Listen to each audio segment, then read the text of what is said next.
Hello friends, welcome to my channel Gyan सार।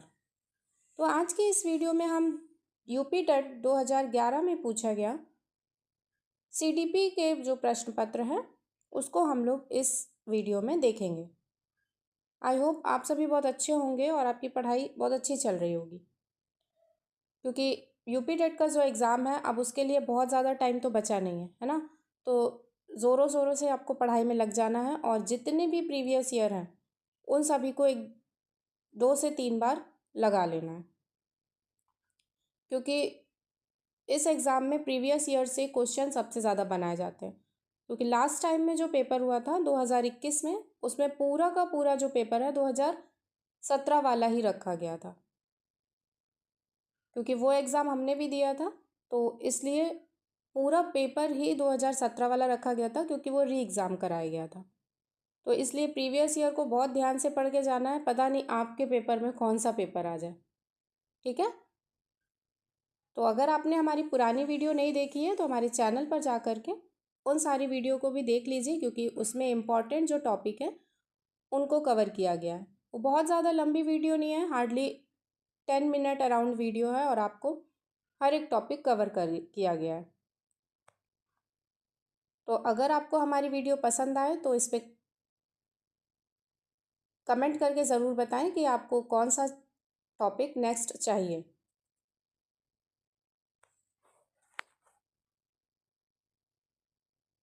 और हमारी वीडियो को ज़्यादा से ज़्यादा शेयर करें, लाइक करें और सब्सक्राइब भी करें। आज का वीडियो शुरू करते हैं। क्वेश्चन नंबर 1, आप एक अति सक्रिय बालक को कैसे सही दिशा में लाएंगे? ऑप्शन है, उसे पहली पंक्ति में बैठाएंगे तथा उस पर कड़ी नज़र रखेंगे, उसे कक्षा के कोने में बैठने की जगह निर्धारित करेंगे, उसे श्याम पट्ट आदि साफ करने का काम देंगे, इनमें से कोई नहीं। तो सबसे ज़्यादा जो अति सक्रिय बालक है ना, तो इनमें से ऑप्शन नंबर आपका सी करेक्ट हो जाएगा। उसे श्याम पट्ट आदि साफ करने का काम देंगे, क्योंकि उसे एक अगर जिम्मेदारी दे दी जाएगी तो वो शैतानी कम करेगा, है ना, उसका दिमाग और जगह कम लगेगा, क्योंकि उसे एक जिम्मेदारी सौंप दी जाएगी। इसलिए इसका ऑप्शन नंबर आपका सी करेक्ट हो जाता है। नेक्स्ट क्वेश्चन है क्वेश्चन नंबर 2, पृथक पृथक समजातीय समूहों के व्यक्तियों के प्रति बच्चों की अभिवृत्ति सामान्यतः आधारित होती है। ऑप्शन है, उनके अभिभावकों की विचारधारा पर, उनमें समकक्षियों की अभिवृत्ति पर, दूरदर्शन के प्रभाव पर, उनके सहोदरों की अभिवृत्ति पर। यहाँ पर जो सहोदर वर्ड यूज़ किया गया है इसका अर्थ है उनके भाई बहन की अभिवृत्ति पर। ठीक है, तो इसका ऑप्शन नंबर ए करेक्ट हो जाएगा, उनके अभिभावकों की विचारधारा पर। ऑप्शन नंबर ए करेक्ट है। नेक्स्ट क्वेश्चन पर चलते हैं। क्वेश्चन नंबर 3, आपको अपनी कक्षा में 2 मंदबुद्धि बच्चों को बिठाने के लिए बोला गया है। आप, ऑप्शन है, उन्हें अपने विद्यार्थी के रूप में ग्रहण करने से इनकार करेंगे, प्रधानाध्यापक को उन्हें किसी और कक्षा में बैठाने के लिए कहेंगे, ऐसे विद्यार्थियों को सिखाने की तकनीक सीखेंगे, इनमें से कोई नहीं। तो आपको अपनी कक्षा में 2 मंदबुद्धि बच्चों को बिठाने के लिए बोला गया है ना, तो इनमें से आप क्या करेंगे? ऐसे विद्यार्थियों को सिखाने की तकनीक ढूंढेंगे। तो इसका ऑप्शन नंबर आपका सी करेक्ट हो जाएगा, क्योंकि हमें निगेटिव पॉइंट जो ऑप्शन है उसको कट कर देना है, हमें हमेशा पॉजिटिव की ओर ही जाना है, ये ध्यान रखना है आपको। तो इसका ऑप्शन नंबर सी करेक्ट है। नेक्स्ट क्वेश्चन है क्वेश्चन नंबर 4, एक शिक्षक को साधन संपन्न होना चाहिए, इसका अर्थ है, ऑप्शन है, उनके पास पर्याप्त धन संपदा होनी चाहिए ताकि उसे शिक्षण देने की ज़रूरत ना पड़े, उनका अधिकारियों के उच्च स्तर से संपर्क होना चाहिए, उनका अपने विद्यार्थियों की समस्याओं को हल करने का पर्याप्त ज्ञान होना चाहिए, विद्यार्थियों के बीच उनकी प्रसिद्धि होनी चाहिए। तो इसके ऑप्शन जो है देख लेते हैं हम लोग। क्वेश्चन क्या है, एक शिक्षक को साधन संपन्न होना चाहिए, इसका अर्थ पूछा गया है ना। तो उनके पास पर्याप्त धन से तो कोई लेना देना ही नहीं है ना। उनका अधिकारियों के उच्च स्तर से संपर्क से भी कोई लेना देना नहीं है। उनका अपने विद्यार्थियों की समस्याओं को हल करने का पर्याप्त ज्ञान। भाई एक शिक्षक है तो उसके लिए सबसे ज़्यादा ज़रूरी क्या है, उसका ज्ञान। तो इसका ऑप्शन नंबर आपका सी करेक्ट हो जाएगा। उनका अपने विद्यार्थियों की समस्याओं को हल करने का पर्याप्त ज्ञान होना चाहिए, और प्रसिद्धि से कोई मतलब नहीं है ना, ये सब निगेटिव पॉइंट है। नेक्स्ट क्वेश्चन पर चलते हैं। क्वेश्चन नंबर 5, बच्चों में संवेगात्मक समायोजन प्रभावी होता है। ऑप्शन है व्यक्तित्व निर्माण में, कक्षा शिक्षण में, अनुशासन में, इनमें से सभी। तो बच्चों के संवेगात्मक समायोजन कैसे प्रभावित होगा, तो इसका प्रभावी होगा, तो इसका ऑप्शन नंबर डी करेक्ट हो जाएगा। व्यक्तित्व निर्माण में, कक्षा शिक्षण में, अनुशासन में। चारों ही ऑप्शन इसके ठीक है, तो इसका ऑप्शन नंबर डी करेक्ट है। नेक्स्ट क्वेश्चन पर चलते हैं। क्वेश्चन नंबर 6, कक्षा में विद्यार्थियों की रुचि बनाए रखने के लिए एक शिक्षक को उचित है। ऑप्शन है श्यामपट्ट का प्रयोग करना, चर्चा करना, कहानी कहना, प्रश्न पूछना। तो कक्षा में विद्यार्थियों की रुचि बनाए रखने के लिए शिक्षक को सबसे ज़रूरी क्या है, तो उचित है कहानी कहना। ठीक है, तो कहानी छोटी हो सकती है और जो कहानी है वो उस पाठ से रिलेटेड होनी चाहिए, इसलिए इसका ऑप्शन नंबर सी करेक्ट लिया गया। ये विभाग द्वारा ही यही आंसर की से दिया गया है, सी। ठीक है, तो इसका ऑप्शन नंबर हम भी सी ही मानेंगे, तो इसका सी करेक्ट होगा, कहानी कहना। नेक्स्ट क्वेश्चन है क्वेश्चन नंबर 7, विद्यार्थियों को विद्यालय में खेलना क्यों उचित है। ऑप्शन है उन्हें शारीरिक रूप से सशक्त बनाएगा, यह शिक्षकों के लिए काम आसान करेगा, यह समय बिताने में सहायक होगा, यह सहयोग एवं शारीरिक संतुलन का विकास करेगा। तो विद्यार्थियों को विद्यालय में खेलना क्यों उचित है, क्योंकि यह सहयोग एवं शारीरिक संतुलन का विकास करेगा। तो इसका ऑप्शन नंबर डी करेक्ट हो जाएगा। नेक्स्ट क्वेश्चन पर चलते हैं। क्वेश्चन नंबर 8, परिवार एक साधन है। ऑप्शन है अनौपचारिक शिक्षा का, औपचारिक शिक्षा का, गैर औपचारिक शिक्षा का, दूरस्थ शिक्षा का। तो परिवार जो एक साधन है वो कैसा है, अनौपचारिक शिक्षा का। तो इसका ऑप्शन नंबर ए करेक्ट हो जाएगा। नेक्स्ट क्वेश्चन पर चलते हैं। क्वेश्चन नंबर 9, एक शिक्षक विद्यार्थियों में सामाजिक मूल्यों को विकसित कर सकता है। ऑप्शन है महान व्यक्तियों के बारे में बोलकर, अनुशासन की अनुभूति को विकसित कर, आदर्श रूप से व्यवहार कर, उन्हें अच्छी कहानियाँ सुनाकर।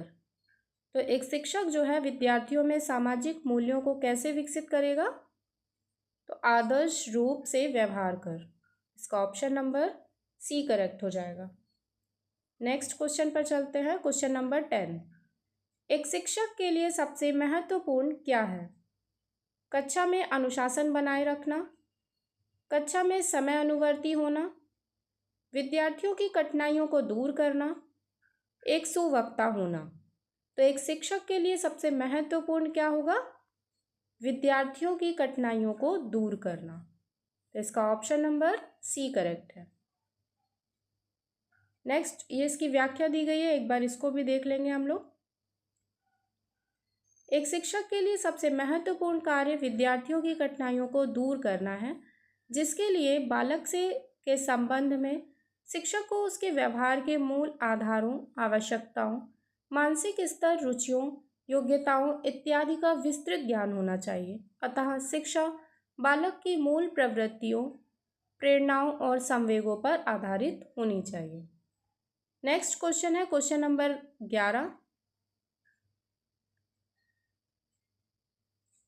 11 है वह स्तर जिसमें बच्चा किसी वस्तु एवं घटना के बारे में तार्किक रूप से सोचना शुरू करता है कहा जाता है। ऑप्शन है संवेदन प्रनोद अवस्था, औपचारिक क्रियात्मक अवस्था, पूर्व क्रियात्मक अवस्था, मूर्त क्रियात्मक अवस्था। तो क्वेश्चन है वह स्तर जिसमें बच्चा किसी वस्तु या घटना के बारे में तार्किक रूप से सोचना शुरू करता है, तो वो क्या कहा जाता है? वो कहा जाता है मूर्त संक्रियात्मक अवस्था। तो इसका ऑप्शन नंबर आपका डी करेक्ट हो जाएगा। इसकी व्याख्या दी गई है, देख लेते हैं एक बार। बालक आयु सोपान के तीसरे चरण 7 से 11 वर्ष की आयु में किसी मूर्त यानी वास्तविक या भौतिक रूप से उपस्थित वस्तु या घटना के बारे में तार्किक रूप से चिंतन प्रारंभ कर देता है। बालक किसी अमूर्त काल्पनिक यानी वस्तु भौतिक से दृश्य ना या वस्तु घटना के बारे में तार्किक चिंतन आयु सोपान के चौथे चरण यानी 11 से 15 वर्ष की आयु में प्रारंभ करता है। चूंकि प्रश्न में वस्तु या घटना के मूर्त अमूर्त में से किसी एक का उल्लेख नहीं किया गया, ठीक है, तो इसलिए इसमें ऑप्शन नंबर डी करेक्ट लिया गया है, मूर्त क्रियात्मक अवस्था, जिसकी एज क्या होगी 7 से 11 वर्ष। नेक्स्ट क्वेश्चन है आपका क्वेश्चन नंबर 12। बच्चों के बौद्धिक विकास के 4 सुस्पष्ट स्तरों को पहचाना गया था। ऑप्शन है गोलबर्ग द्वारा, एरिक्सन द्वारा, स्किनर द्वारा, पियाजे द्वारा। तो 4 स्तर किसने दिए हैं? ये दिए हैं पियाजे ने, ठीक है। तो इसका ऑप्शन नंबर आपका डी करेक्ट हो जाएगा। वो 4 स्तर के नाम आपको पता होने चाहिए, कौन कौन से होते हैं। एक तो होता है संवेदी गामक, है ना, और दूसरा होता है पूर्व संक्रियात्मक, फिर तीसरा है मूर्त संक्रियात्मक और चौथा है अमूर्त या फिर औपचारिक। देखिए इसमें यहाँ पे डिस्क्राइब भी किया गया है। सबसे पहली अवस्था संवेदी पेशी, दूसरी पूर्व संक्रियात्मक, तीसरी मूर्त संक्रियात्मक और चौथी औपचारिक संक्रिया, ठीक है। तो पहली जो अवस्था है वो है संवेदी पेशी अवस्था।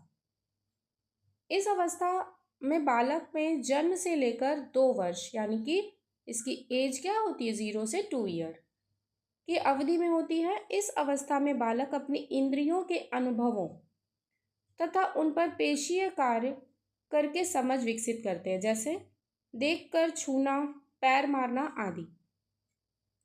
अतः इसे संवेदी पेशी अवस्था कहते हैं। और दूसरी क्या है?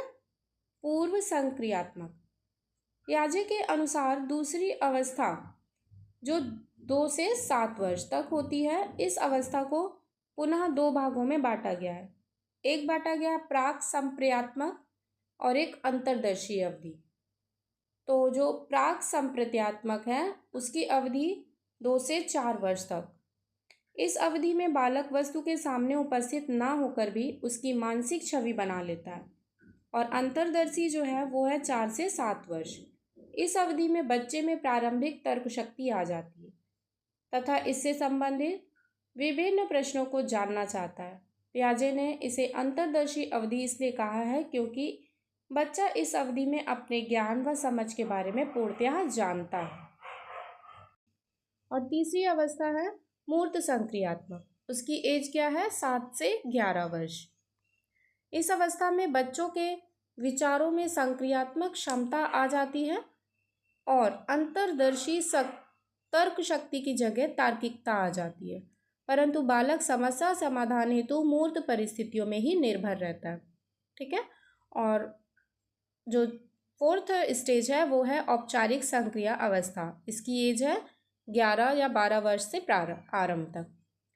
अवस्था में बालक का चिंतन अधिक मूर्त, लचीला और तार्किक हो जाता है, यानी कि उसकी तार्किक सोच जो है वो डेवलप हो जाती है और वो कल्पना भी कर सकता है, किसी भी विषय पर कल्पना कर सकता है, इमेज क्रिएट कर सकता है, तो उसके अंदर ये सारी सोच जो है वो डेवलप होती है। नेक्स्ट क्वेश्चन है क्वेश्चन नंबर 13। अल्पवयस्क बच्चों के अधिगम प्रक्रम में अभिभावकों की भूमिका होनी चाहिए। ऑप्शन है निषेधात्मक, अग्र सक्रिय, संवेदनात्मक, उदासीन। तो अल्पसंख्यक बच्चों के अधिगम प्रक्रम में अभिभावक की भूमिका कैसी होनी चाहिए? तो वो होनी चाहिए संवेदनात्मक। इसका ऑप्शन नंबर आपका सी करेक्ट हो जाएगा।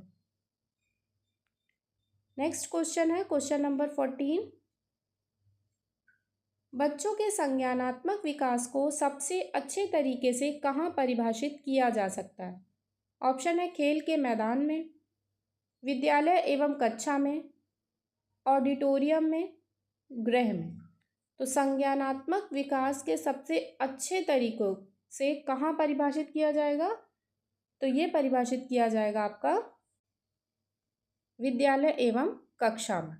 तो इसका ऑप्शन नंबर बी करेक्ट हो जाएगा। नेक्स्ट क्वेश्चन पर चलते हैं क्वेश्चन नंबर 15। रिक्त स्थान जो अनुप्रेरित शिक्षण के एक संकेत के रूप में विवेचित किया जाता है। ऑप्शन है कक्षा में अधिकतम उपस्थिति, शिक्षक द्वारा दिया गया उपचारात्मक कार्य, विद्यार्थियों द्वारा प्रश्न पूछना, कक्षा में पूर्ण नीरवता। तो अनुप्रेरित शिक्षण के संकेत की विवेचना कौन करेगा? तो इसका ऑप्शन नंबर आपका सी करेक्ट हो जाएगा, विद्यार्थियों द्वारा प्रश्न पूछना। नेक्स्ट क्वेश्चन है क्वेश्चन नंबर 16। बचपन का सांप्रतिक दृष्टिकोण की मान्यता है। ऑप्शन है बहुत तरीके से बच्चे प्राप्त वयस्कों के बराबर होते हैं, बच्चों को युवा प्राप्त वयस्कों के रूप में सबसे अच्छा माना जाता है, बचपन आधारित रूप से प्रतीक्षा अवधि है, बचपन वृद्धि एवं परिवर्तन की अनूठी अवधि है। तो बचपन का सबसे अच्छा दृष्टिकोण क्या माना जाएगा? तो ये है बचपन वृद्धि एवं परिवर्तन की अनूठी अवधि है। इसका ऑप्शन नंबर डी करेक्ट हो जाएगा। नेक्स्ट क्वेश्चन है क्वेश्चन नंबर 17। एक प्रमाणीकृत पठन परीक्षण लेने के लिए 5वीं कक्षा को प्रस्तुत करने में शिक्षक को अधिकाधिक परामर्श दिया जाता है कि ऑप्शन है बच्चों को बोलना कि परीक्षण बहुत महत्वपूर्ण है तथा वह उसमें सबसे अच्छा प्रदर्शन करेगा, पूर्ववर्ती परीक्षा से प्रधान प्रश्नों को चिन्हित करना एवं छात्रों को उन्हें उत्तर देने की अनुमति देना, निम्न कोटि के पाठकों को प्रशिक्षण देना ताकि कक्षा के शेष बच्चे किसी भी तरीके से अच्छा करें, परीक्षण में आने वाले समान प्रकार के प्रश्नों के उत्तर देने के लिए छात्रों को अभ्यास कराना। तो क्वेश्चन है प्रमाणीकृत पठन परीक्षण लेने के लिए 5वीं कक्षा को प्रस्तुत करने में शिक्षक को अधिकाधिक परामर्श किसमें दिया जाता है? तो ये दिया जाता है परीक्षण में आने वाले समान प्रकार के प्रश्नों के उत्तर देने के लिए छात्रों को अभ्यास कराना। तो इसका ऑप्शन नंबर आपका डी करेक्ट हो जाएगा। नेक्स्ट क्वेश्चन है क्वेश्चन नंबर 18। असंगठित घर से आने वाला बच्चा सबसे अधिक कठिनाई का अनुभव करेगा। ऑप्शन है सुनिर्मित पाठों में, स्वतंत्र अध्ययन में, नियोजित निर्देश में, अभ्यास पुस्तिका में। तो असंगठित घर से आने वाला जो बच्चा है वो सबसे अधिक कठिनाई का अनुभव किस में करेगा? स्वतंत्र अध्ययन में। तो इसका ऑप्शन नंबर बी करेक्ट हो जाएगा। अगर आपको हमारी वीडियो पसंद आ रही हो तो प्लीज़ वीडियो को लाइक, चैनल को सब्सक्राइब और ज़्यादा से ज़्यादा शेयर करें। तो इसका ऑप्शन नंबर बी करेक्ट हो जाएगा, स्वतंत्र अध्ययन में। क्योंकि असंगठित घर से आने वाला जो बच्चा रहेगा उसमें क्या होता है कि उसके अंदर अनुशासन और आत्मनिर्भरता के गुण जो होते हैं वो कम होते हैं, ठीक है। तो उन गुणों का अभाव होता है, इसलिए वो क्या होगा, स्वतंत्र अध्ययन में क्या करेगा, कठिनाई महसूस करेगा। तो इसका ऑप्शन नंबर आपका कौन सा करेक्ट हो जाएगा? बी। नेक्स्ट क्वेश्चन पर चलते, क्वेश्चन नंबर 19। आप देखते हैं कि एक छात्र बुद्धिमान है, आप ऑप्शन है उसके साथ संतुष्ट रहेंगे, उसे अतिरिक्त गृह कार्य नहीं देंगे, वह जैसे अधिक प्रगति कर सके उस तरह उसे अनुप्रेरित करेंगे, उसके अभिभावकों को सूचित करेंगे कि वह बुद्धिमान है। तो आप देखते हैं कि एक छात्र बुद्धिमान है, तो इसका ऑप्शन नंबर कौन सा करेक्ट हो जाएगा? वह जैसे अधिक प्रगति कर सके उस तरह उसे अनुप्रेरित करेंगे। इसका ऑप्शन नंबर सी करेक्ट है। नेक्स्ट क्वेश्चन है क्वेश्चन नंबर 20। यदि कुछ विद्यार्थी कक्षा में अध्ययन की चित्तवृत्ति में नहीं है तो आप ऑप्शन है उन्हें अध्ययन के लिए बाध्य करेंगे, उन विद्यार्थियों को कक्षा छोड़ने के लिए कहेंगे, उन्हें चेतावनी देंगे कि वे अवश्य अध्ययन करें, नहीं तो आप प्रधानाध्यापक को सूचित कर देंगे, उन्हें उनकी रुचि अथवा आप अपने विषय के अनुसार रुचिपूर्ण चीज़ें बताएंगे। तो इसका ऑप्शन नंबर डी करेक्ट हो जाएगा, क्योंकि यही एक पॉजिटिव आंसर है। किसी बच्चे को बाध्य नहीं किया जा सकता, कक्षा छोड़ने के लिए तो कह नहीं सकते, है ना, और प्रधानाध्यापक को सूचित कर देंगे तो इसका कोई मतलब नहीं बनता। हम अपनी क्लास है तो हमें खुद ही हैंडल करनी होगी, है ना, तो इसलिए इसका ऑप्शन नंबर डी करेक्ट हो जाता है। Question number 21। श्यामपट्ट को शिक्षण साधन सामग्री के किस समूह में अंतर्भुक्त किया जा सकता है? श्रव्य साधन, दृश्य साधन, दृश्य श्रव्य साधन, इनमें से कोई नहीं। तो श्यामपट्ट यानी कि ब्लैक बोर्ड जो है वो क्या होगा? दृश्य साधन होगा, विजुअल एड होगा। तो इसका ऑप्शन नंबर बी करेक्ट हो जाएगा। Next question, question number 22। निम्न में से कौन शिक्षण कुशलता से संबंधित है? ऑप्शन है श्यामपट्ट पर लिखना, प्रश्नों को हल करना, प्रश्न पूछना, इनमें से सभी। तो शिक्षण कुशलता से संबंधित जो है वो कौन सा हो जाएगा? इनमें से सभी। श्यामपट्ट पर लिखना भी सही है, प्रश्नों को हल करना और प्रश्न पूछना, तो इसका ऑप्शन नंबर डी करेक्ट है। Next question, question number 23। कक्षा में जो विद्यार्थी प्रश्न पूछते हैं उन्हें ऑप्शन है कक्षा के बाद शिक्षक से मिलने की सलाह दी जाए, कक्षा चर्चा में भाग लेने के लिए प्रोत्साहित किया जाना चाहिए, लगातार प्रश्न पूछने के लिए प्रोत्साहित करना चाहिए, स्वतंत्र रूप से उत्तर ढूंढने के लिए प्रोत्साहित करना चाहिए। तो कक्षा में जो विद्यार्थी प्रश्न पूछते हैं उनके साथ कैसा व्यवहार करना चाहिए? उन्हें लगातार प्रश्न पूछने के लिए प्रोत्साहित करना चाहिए। तो इसका ऑप्शन नंबर आपका सी करेक्ट हो जाएगा। नेक्स्ट क्वेश्चन है क्वेश्चन नंबर 24। शिक्षा की किंडरगार्टन पद्धति का प्रतिपादन किया है? ऑप्शन है टीपी नन ने, स्पेंसर ने, फ्रॉबेल ने, मॉन्टेसरी ने। तो शिक्षा की जो किंडरगार्टन विधि है वो किसने प्रतिपादन किया? इसका फ्रॉबेल ने। इसको खेल विधि भी कहा जाता है ना? क्या कहा जाता है इसको? खेल विधि भी कहा जाता है, खेल विधि। तो जो भी विधि या भी जो भी सिद्धांत जिसने दिया है उसका एक वीडियो बनाया गया है ना, तो उसमें सारी इम्पोर्टेंट जो जितने भी सिद्धांत हैं उन सभी को कवर किया गया है। तो अगर आपने हमारी वो वीडियो नहीं देखी है तो जाकर देख लीजिए, क्योंकि यूपी टेट एग्ज़ाम में ऐसे ही फैक्चुअल क्वेश्चन पूछे जाते हैं जिसमें आप बहुत ज़्यादा कंफ्यूज होंगे। अगर आपको आंसर नहीं पता है तो आप नहीं लगा सकते, इसलिए वो 10 मिनट की वीडियो है, आप उसे देख लीजिए, आपके लिए बहुत ज़्यादा हेल्पफुल रहेगी। आगे चलते हैं क्वेश्चन नंबर 25। एक अभिभावक आपसे विद्यालय में मिलने के लिए कभी नहीं आता है, आप रिक्त स्थान। बच्चे की उपेक्षा करेंगे, अभिभावक को लिखेंगे, आप स्वयं उनसे मिलने जाएंगे, बच्चे को दंड देना शुरू करेंगे। तो एक अभिभावक जो आपसे कभी मिलने नहीं आता है तो आप क्या करेंगे? आप स्वयं उनसे मिलने जाएंगे। ठीक है, तो इसका ऑप्शन नंबर सी करेक्ट हो जाएगा। नेक्स्ट है क्वेश्चन नंबर 26। निम्न कक्षाओं में शिक्षण की खेल विधि आधारित है? ऑप्शन है शारीरिक शिक्षा कार्यक्रमों के सिद्धांत पर, शिक्षण की विधियों के सिद्धांत पर, विकास एवं वृद्धि के मनोवैज्ञानिक सिद्धांत पर, शिक्षण के सामाजिक सिद्धांतों पर। तो कक्षाओं में शिक्षण की खेल विधि ये किस पर आधारित होगी? विकास एवं वृद्धि के मनोवैज्ञानिक सिद्धांतों पर। इसका ऑप्शन नंबर सी करेक्ट है। नेक्स्ट क्वेश्चन है क्वेश्चन नंबर 27।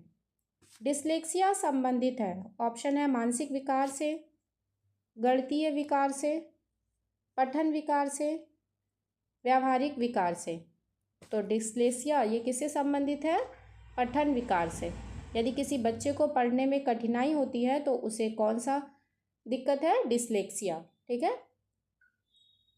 और अगर डिसग्राफिया पूछा जाएगा तो वो लिखने में किसी बच्चे को प्रॉब्लम है तो वो डिसग्राफिया हो जाएगा। और डिसलेक्सिया क्या है? कि पठन विकार है। ऑप्शन नंबर सी करेक्ट है। नेक्स्ट क्वेश्चन है क्वेश्चन नंबर 28। विशेष रूप से ज़रूरतमंद बच्चों की शिक्षा का प्रबंध होना चाहिए। ऑप्शन है दूसरे सामान्य बच्चों के साथ, विशेष विद्यालयों में विशेष बच्चों के लिए विकसित विधियों द्वारा, विशेष विद्यालयों में विशेष शिक्षकों द्वारा। तो क्वेश्चन क्या है? विशेष रूप से ज़रूरतमंद बच्चों की शिक्षा का प्रबंध कैसा होना चाहिए? दूसरे सामान्य बच्चों के साथ। इसी को तो समावेशित शिक्षा कहते हैं। ठीक है। तो इसका ऑप्शन नंबर ए करेक्ट है। Question number 29। अधिगम के प्रक्रम में अभिप्रेरणा। ऑप्शन है सीखने वालों की स्मृति को तेज बनाता है, पुराने अधिगम से नए अधिगम को विभेदित करता है, एक दिशीय रूप से सोचने में सीखने वालों को प्रस्तुत करता है, नए सीखने वालों में अधिगम के लिए रुचि का सृजन करता है। तो अधिगम के लिए प्रक्रम में अभिप्रेरण जो है इसका क्या ऑप्शन करेक्ट हो जाएगा? नए सीखने वालों में अधिगम के लिए रुचि का सृजन करता है। इसका ऑप्शन नंबर आपका डी करेक्ट हो जाएगा।